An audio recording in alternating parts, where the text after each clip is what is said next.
Welcome, and thank you for joining us today. I'm Dee Simon, the Baral Family Executive Director of the Holocaust Center for Humanity. Today, we celebrate and honor the work of students from across our state and Alaska who participated in the Center's Writing, Art, and Film Contest. This is my favorite event of the year. After studying the Holocaust, this contest gives students an opportunity to express what they've learned, and it's a culmination of their knowledge and experience. We encourage students to take action, and this form of expression through art, writing, and film is one way students take action. Thank you to the judges who gave their time and heart. After serving as a judge myself, I know this can be a difficult task. A special thank you to the teachers who taught and guided their students in the study of this difficult topic. And thank you to the staff at the Holocaust Center for Humanity who made this possible.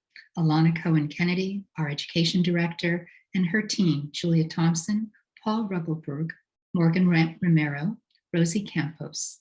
And thank you to Richard Green for his technical support, and to the staff, Nicole Bella, Ellie Selesky, Amanda Davis, Lori Warshaw-Cohen, Katie Lawrence, and Rick Brewer. And of course, a special thank you to the hundreds of students who participated in this year's Writing, Art, and Film Contest. Every entry is valued and important. The prompt for the contest is: explore the Center's online survivor encyclopedia. How does one of these survivors inspire you to give you hope in the face of today's challenges? In the writing contest, students could choose to write a creative or argumentative piece. The prompt for the argumentative piece is: write a letter to Governor Jay Inslee arguing in favor of mandatory Holocaust education in Washington state schools. I hope you find that these entries are as rewarding and interesting to watch as I did. It's now my distinct honor to introduce Henry Friedman. Henry is a Holocaust survivor and founder of our center. He created this contest over 32 years ago in honor of his father, Jacob Friedman. Henry serves on our center's board of directors. Our center would not be here if not for his unwavering commitment to Holocaust education. It's now my pleasure to introduce Henry Friedman.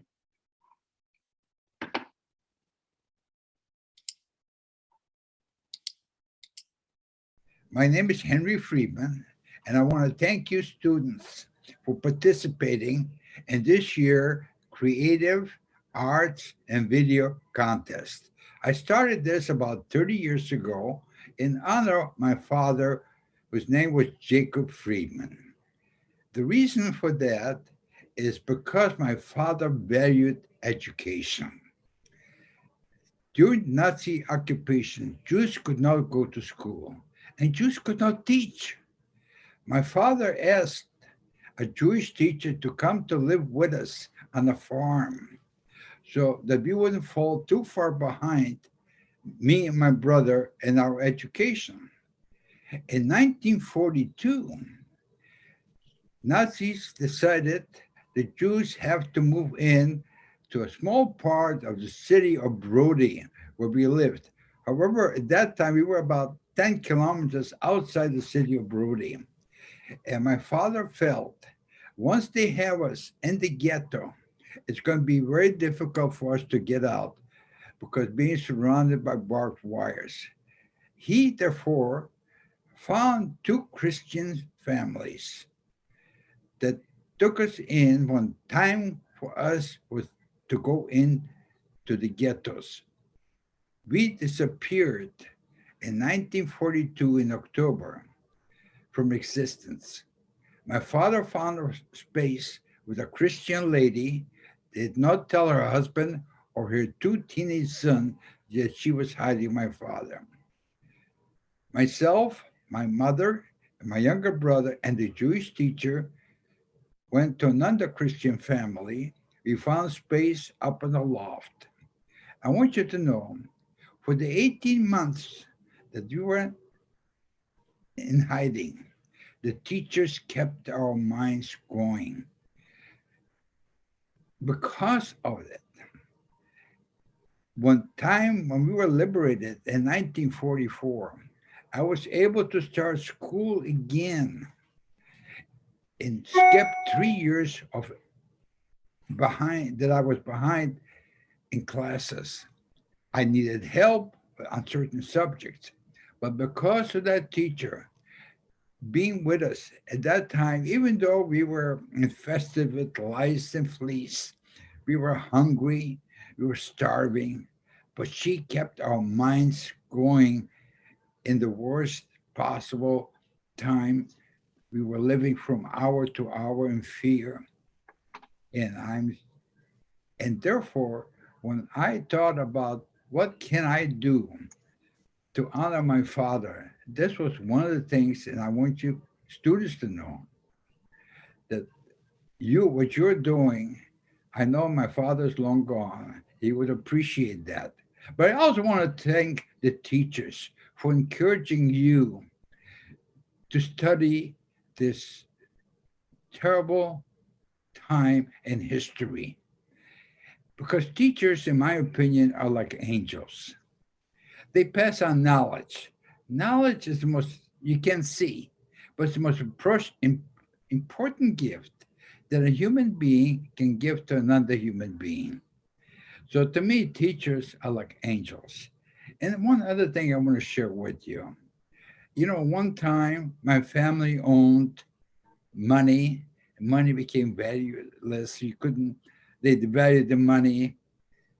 We owned building. All our buildings that we owned were destroyed by the war because the front line stopped within a few kilometers where our property was. So every building that we owned was gone. The land we had to leave behind because the communists claimed that when you leave the country, the land belongs to the government. So you see, whatever the teacher put into my head, I was able to take it with me across borders. And I'm very grateful. And my brother came to the United States. He went to Garfield High School. He graduated from Garfield High School, and he became a lawyer.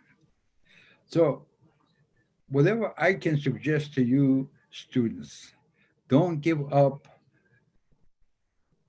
Keep an open mind for education because this is something that teachers pass on to you.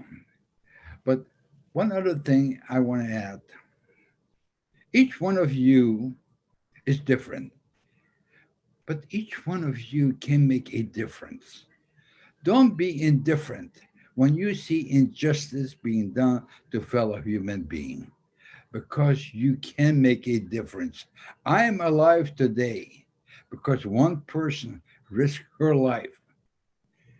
So, yes, one person can make a difference. So can you. Thank you again, students, teachers, parents, for raising wonderful children. Keep up studying, and God be with you. Thank you.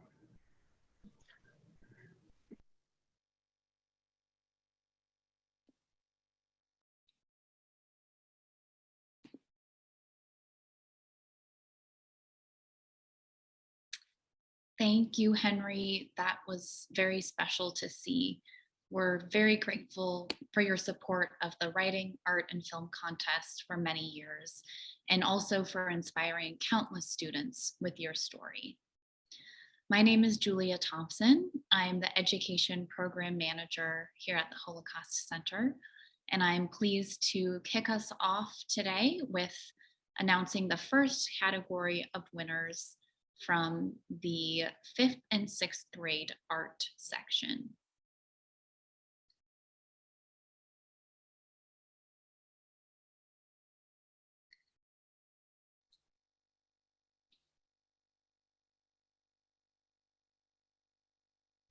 So for 5th and 6th grade, we have our first place art winner, William Harper, 6th grade from Kopachuk Middle School in Gig Harbor. Our second place winner for this grade level is Maya Del Cow, 6th grade from the Jewish Day School in Bellevue. Congratulations to you both.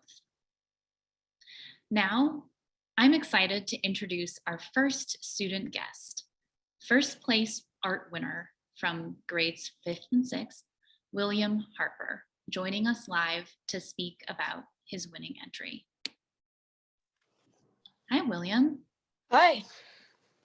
Congratulations again. And let's talk a little bit about your wonderful art piece that we just saw a moment ago.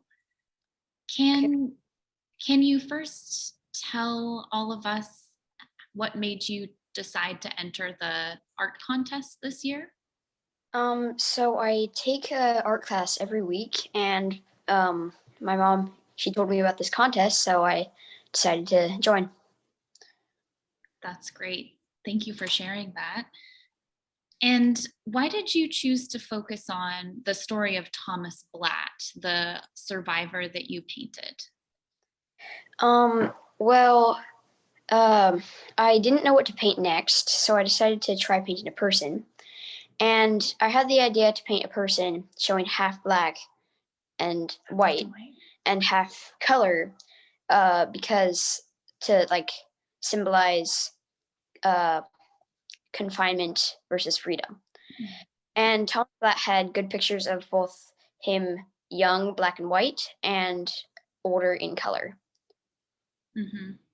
Gotcha. So it became sort of an artistic challenge, it sounds like. That's great. And how long did it take you to paint this piece? It took me 3 of the art classes, which are each 2 hours.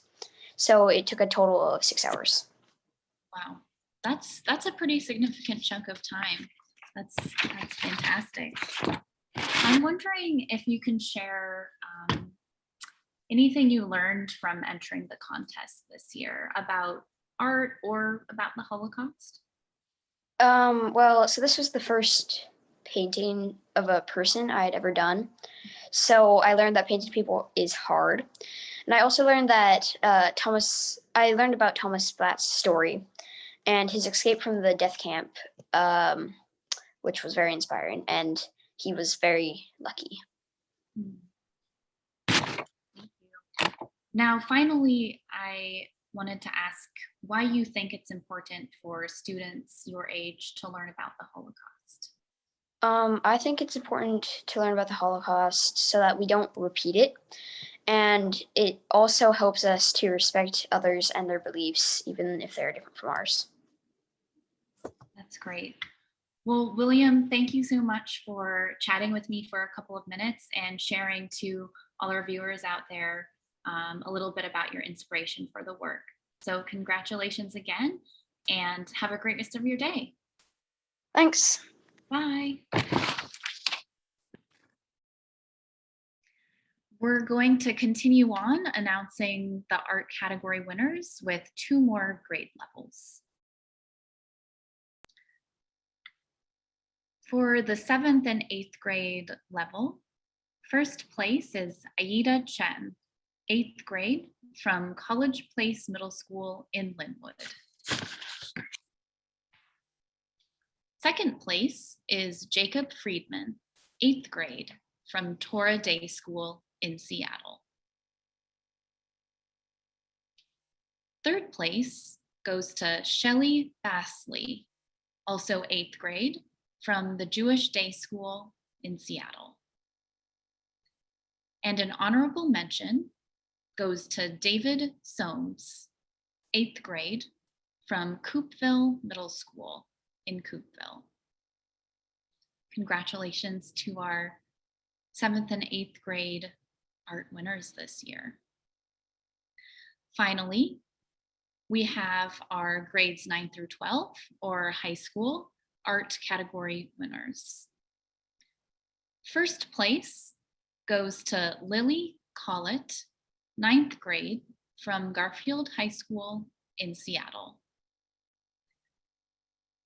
Second place goes to Natalie Stilwell, 12th grade from Tesla STEM High School in Redmond. Third place, Suhani Aurora, also 12th grade at Tesla STEM. Now, I'm pleased to introduce Natalie Stilwell to you via video, our high school second place art winner.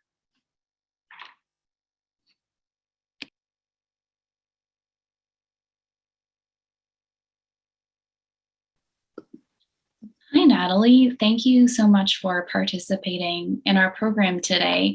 Would you please share your full name, school, and your grade? Yeah, I'm Natalie Stilwell, and I'm a senior at Tesla STEM High School. Great, thank you. So your second place art winning entry is really incredible. And I want to know, why did you choose to use Otto von Esso's story as an inspiration for the piece? Yeah, so I read through a lot of the stories when I was doing research on this project, and she stuck out to me because of her kindness and thoughtfulness while she was in Auschwitz. So I based my art off of her ripping the fabric while she was in the laundry room so that the girls next door would have work to do while they were in the camp. And I found it incredibly touching that despite being torn from her family and having to live in some of the worst conditions a person could ever be forced to live in, she was still thinking about how to help other people. Mm-hmm. Yeah, it's very powerful. She showed a lot of resilience. Now, I wanted to know a bit about your art making process, what tools you used or what medium. So I actually used PowerPoint to create my art, which is maybe not the most traditional place to make digital art, but I was having trouble getting my Adobe to work because I was having some sign-in issues, and I had PowerPoint and I've used it before, so I just used the shape tools and the draw tools to make the art that I submitted. I think that's so awesome. I mean, I never would have thought that an art piece could be created on PowerPoint. So kudos to you for the innovation there after you hit an obstacle. Thanks for sharing. Now, I'm wondering if you can talk a little bit about why you think it's important for students to learn about the Holocaust. Yeah, so I think there are a lot of reasons to learn about the Holocaust, but firstly, I think genocide as a whole is an incredibly important topic. So in my class, we are currently doing a genocide and Holocaust unit, and we did a project learning about other genocides in the world. And the one I focused on was the persecution of Rohingya Muslims in Myanmar, which is a genocide that actually is still going on today with recent events in like 2021. So I think it's important to look at these genocides because it's important to detect patterns of how they're allowed to keep coming into fruition.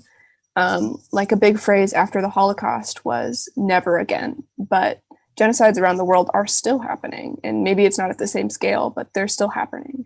And I think that just proves that genocide education is extremely relevant to students my age because it's something they're going to have to deal with once they enter the real world. Mm-hmm. And Yeah.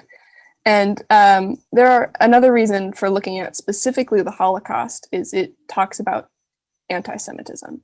So the Holocaust happened specifically because of the dehumanization of Jewish people, and there's still anti-Semitism today, even after the Holocaust. So learning about it and learning about the struggle that Jewish communities had to go through is relevant to addressing this prejudice in our own country today. Mm. Absolutely. Well, thanks for your insight on that. Now, Natalie, you told me that you're graduating from high school in just 2 days. Are you willing to let us know what your plans are next after graduation? Yeah, definitely. So I'm going to University of Washington, and I'm going to be a environmental science and terrestrial management major. Oh my gosh, that's amazing. Huge congratulations on that, on finishing high school during a pandemic, and I wish you all the best next year at UW. So congratulations again on your second place art win this year. Thank you so much for entering the contest and for spending some time to talk with us about your entry. Thank you.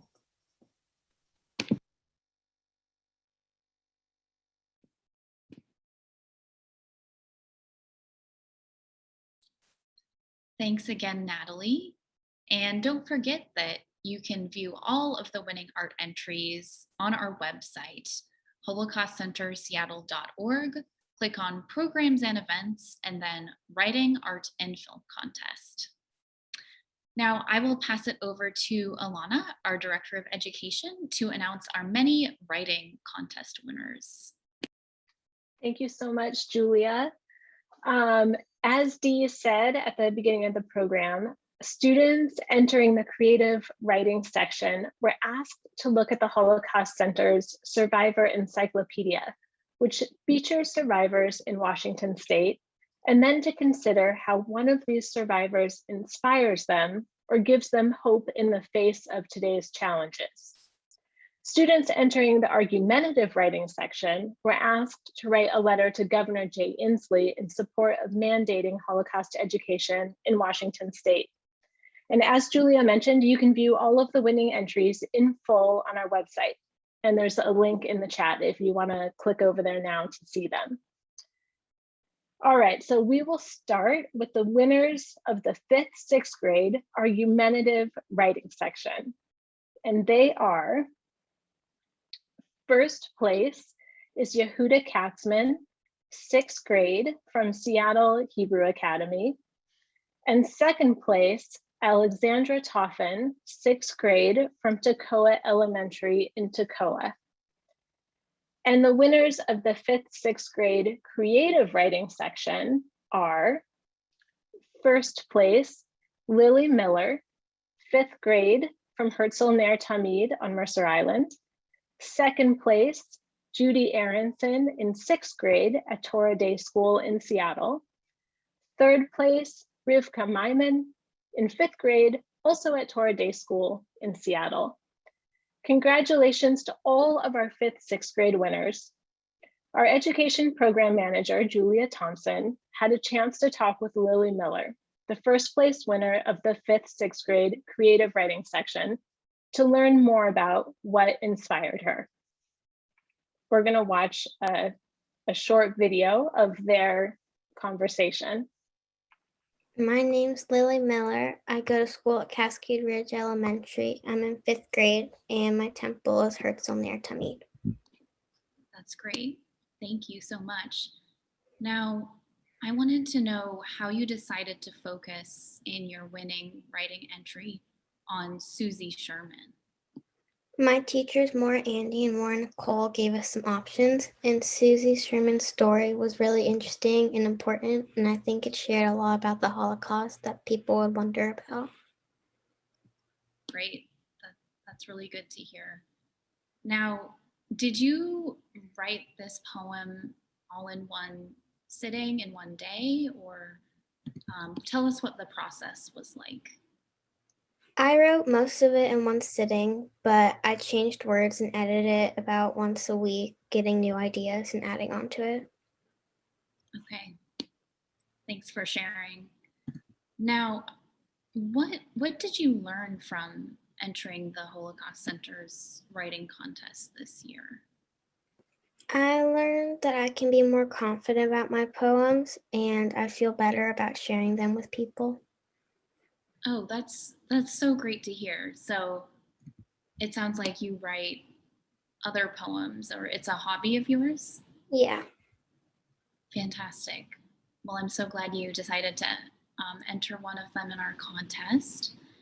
Now, my final question for you is, why do you think it's important for students your age to learn about the Holocaust? I think it's really important for kids my age to learn about the Holocaust because when they learn it right now, it all seems really bad and scary. But I think that's what people want to remember so that they know not to do it again. Okay, Lily, thank you so much for also being willing to read your winning poem aloud for us today. Survived based on Susie Sherman by Lily Miller. Hitler was letting us go at last, but how long would it be, I ask? We are broke and have no jobs, but we have enough money to go very far. We escaped from the country, but where will we go? I cry because I do not know. I look across the faces of glee, for we were escaping and Sue would be free. We travel the border and here we go into a new place called England, but how long will we stay? Until that nasty Hitler goes far, far away. I stay with a nice lady in Lord. My father and uncle help me, and it's like nothing will happen anymore. But oh, here we go again, this time to America. Oh, but when? When will I see my dear family again? They're in a camp, and when will it end? My uncle, he has stayed behind. He was killed in an accident we don't speak of now. But why, oh, why did he have to go down? I cry, for my heart is broke. My dear family is gone. They got killed in the camps. My world has crumbled. My body aches, but my story is not done. I will make it there, and we will not have to run. I try to hold strong and make it at last. Me and my father were in America fast. We get a job and I go to school, but there is still a hole in my heart of two. I make it out, we live our lives, but we've many troubles because of our fears. We cannot speak English and there are many tears. But soon we fit in, leave the horrors behind. Because we got lucky, we escaped this time.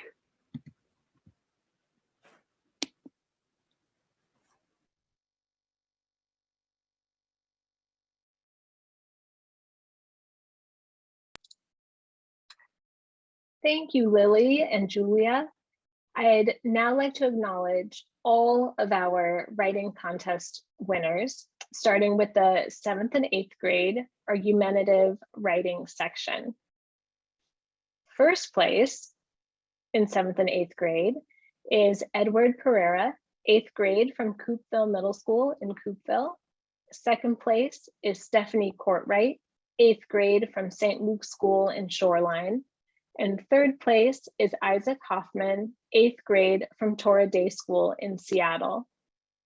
And the winners of the 7th, 8th grade creative writing section are first place, Mia Melman, 8th grade from Seattle Hebrew Academy. Second place, Marley McDonald, 8th grade from Islander Middle School on Mercer Island. Third place, Sydney Shawley, 7th grade, was homeschooled in Vancouver, Washington. And honorable mention, Eitan Sternberg, 7th grade from the Jewish Day School in Bellevue.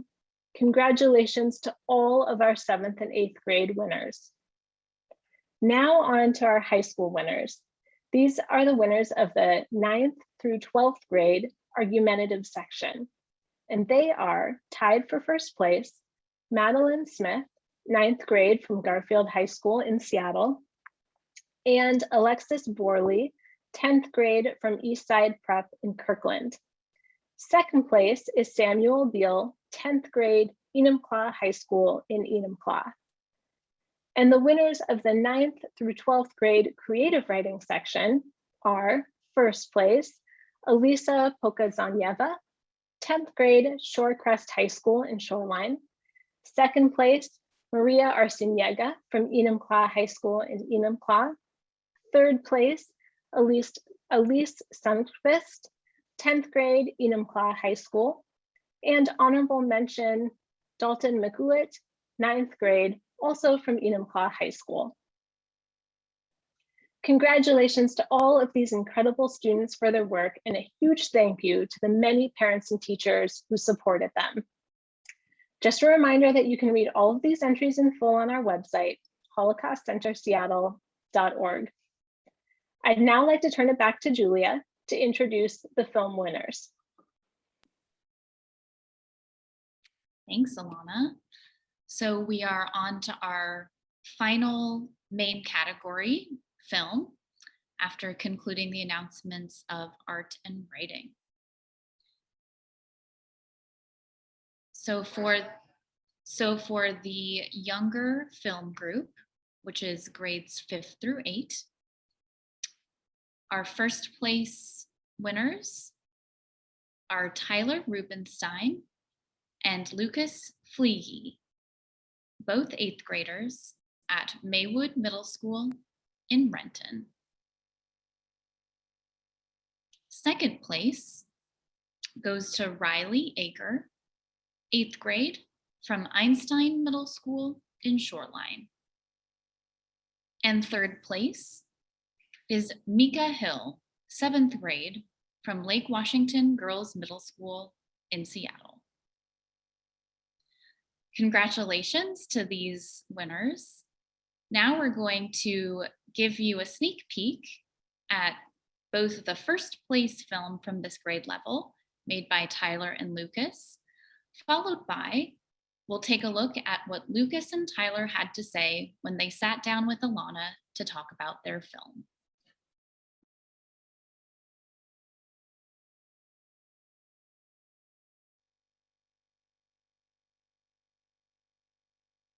Breslau, Germany. At the age of 20, Klaus was already happily married to Paula. They both felt the animosity directed towards Jews and were scared of what the future may hold. Because of this mounting fear, they agreed to meet in Arnstadt, Germany, Paula's birthplace, if they were ever separated. Less than a year later, Klaus and Paula's fears materialized. They were captured by Nazi soldiers.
Klaus Stern was a man filled with love, compassion, and determination. These traits are highlighted as he pushes through the barriers of oppression and tragedy. As Lucas and I spent hours making this animation, we were inspired and touched countless times by Klaus Stern's undaunted actions. His accomplishments have taught us to follow your heart even through hardships. We are so proud to be able to share this wonderful man's story with you, and we sincerely hope you take something special away from it, just like we did.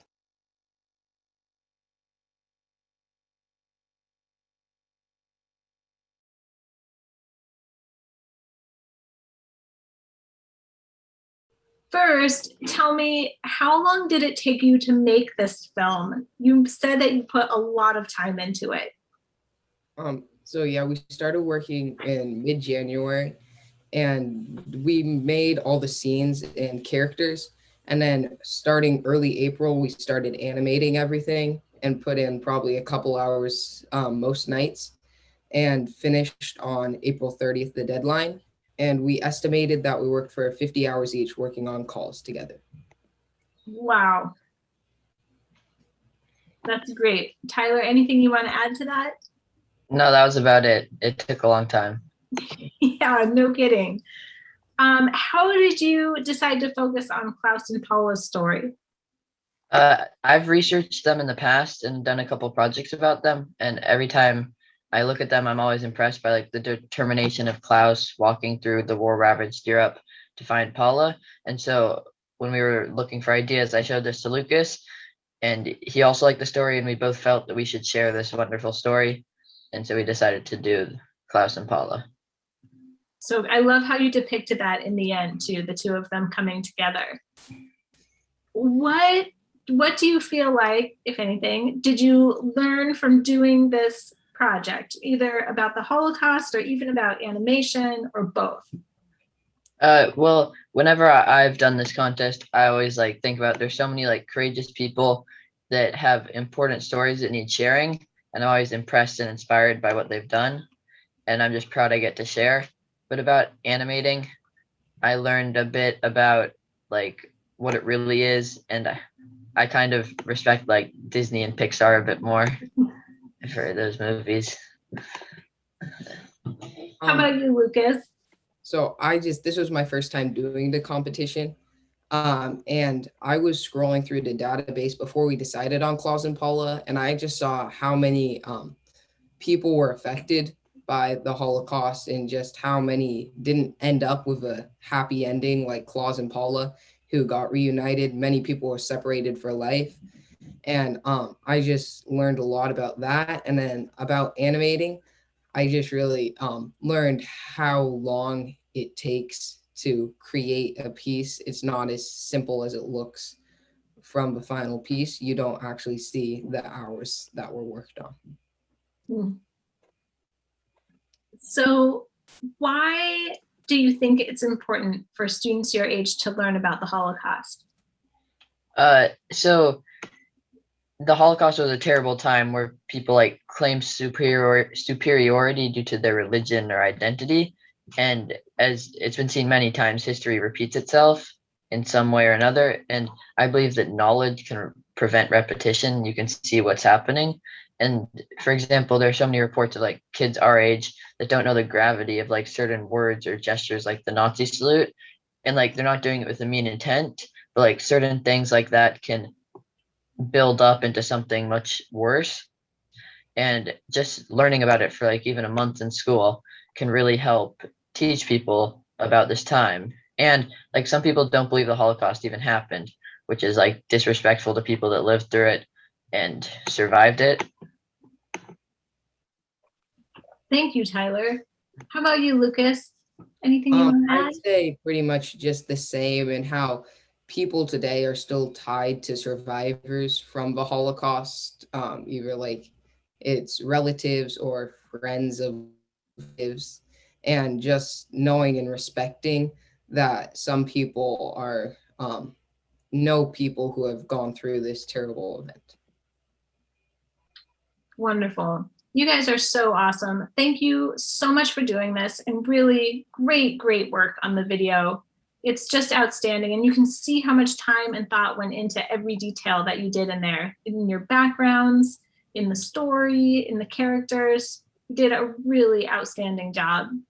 Thank you guys so much.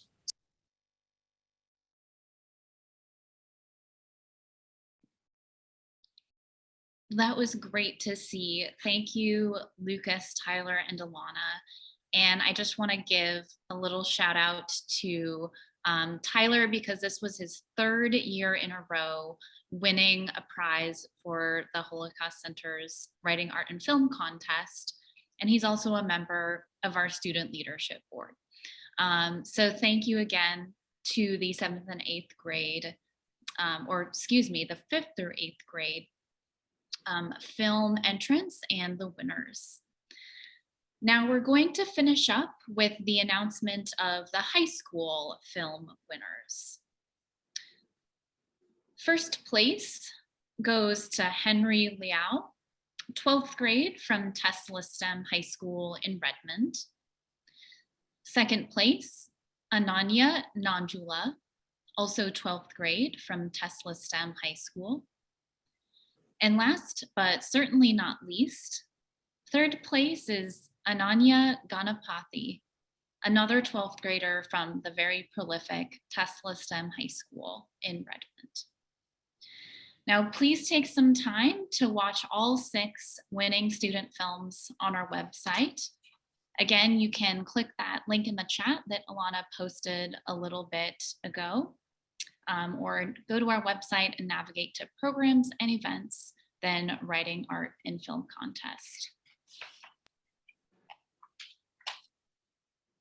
Now, to start the conclusion of our program, I want to introduce a very special guest and welcome Holocaust survivor Carla Pepperzak to the program. Carla was born to a Jewish family in Amsterdam in 1923. After Germany invaded the Netherlands in 1940 and Nazi persecution of Jews increased, Carla was able to receive a false ID marking her as non-Jewish. This allowed her to avoid deportation to a concentration camp, and while having this relative safety, she risked her life time and again working in the Dutch underground to help others. Carla has been sharing her story of survival for more than 15 years and for over 6 years as a member of the Holocaust Center's Speakers Bureau. Besides being a proud mom, grandmother, and great-grandmother, Carla was declared Washingtonian of the Year for 2020 last year by Governor Jay Inslee. Just a few weeks ago, Carla was also announced as the future namesake of one of 3 new middle schools being built in the Spokane School District. Carla also was chosen by several winning students of this year's contest to feature as their inspirational survivor for their winning entry. Carla, I'm so happy to see you today joining us on Zoom from your home in Spokane. And I know you have some words of congratulation for our winners this year. So Carla, welcome and go ahead. Thank you, and good afternoon to everybody.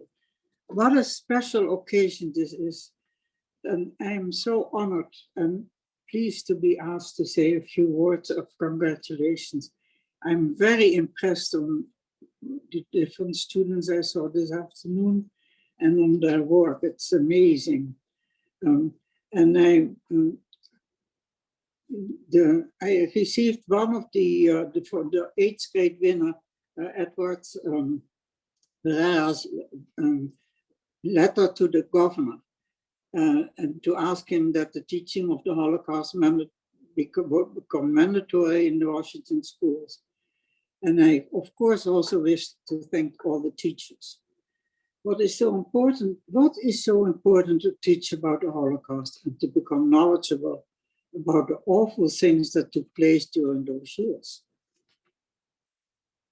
One of the winners, like Edward Pereira, did it so well when he writes about the need for education and that it helps people to understand prejudice, indifference, empathy, and much more.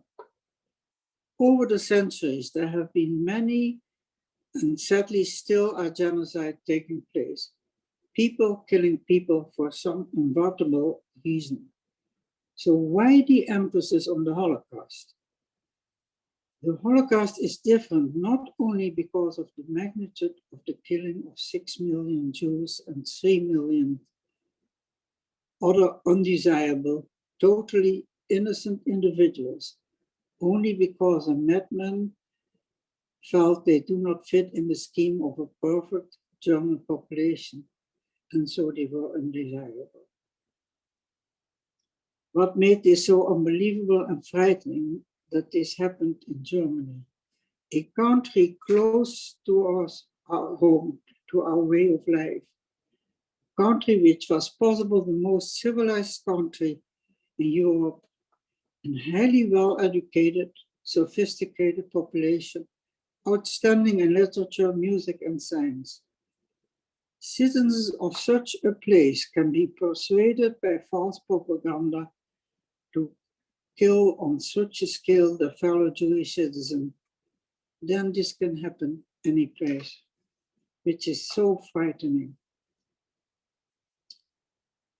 It's so important to understand what happened, and it's our task, all and every one of us, to be aware of the help to avoid these atrocities from ever happening again.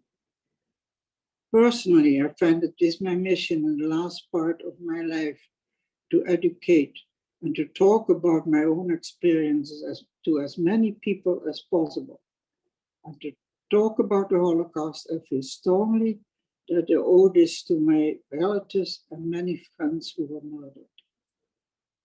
The Nazi regime was evil, and the more we know of it, the better prepared we will be to let it never happen again.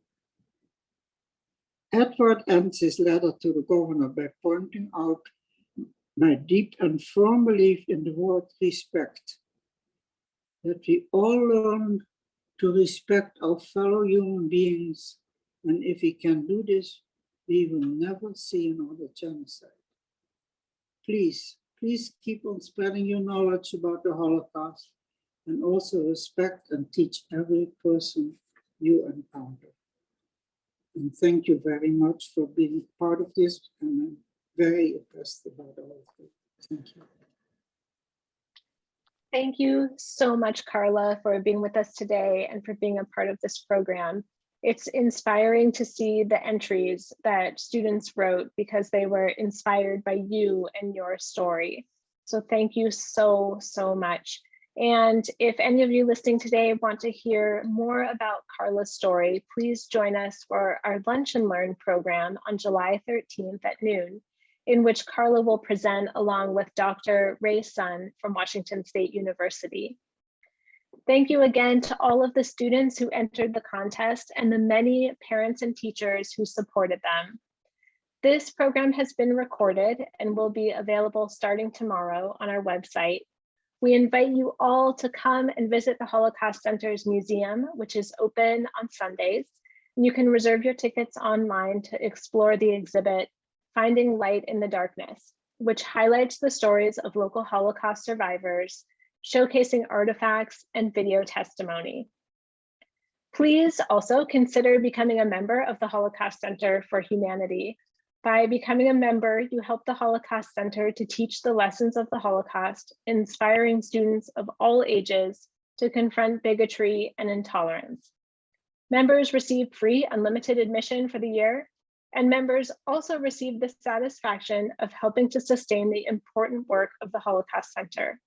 Your membership is fully tax deductible, and memberships start at just $36 a year.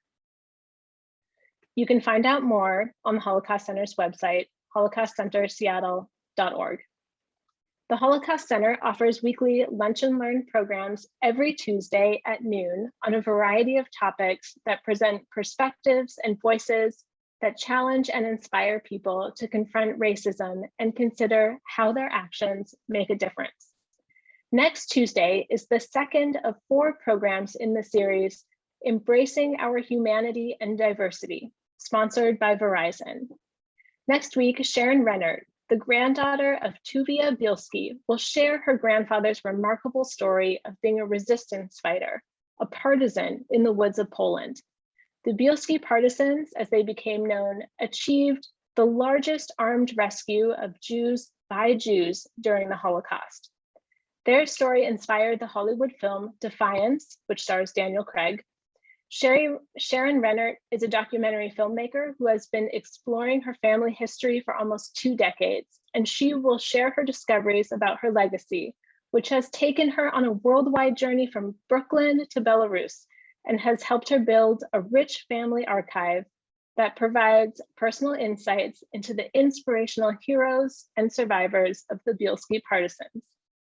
You can learn more and register for the program on the Holocaust Center's website. Again, it's next Tuesday at noon. Thank you so much for attending today's program. We hope to see you next week or even on a Sunday in the Holocaust Center's museum. Thanks again to all of our winners and congratulations. This concludes our program for today.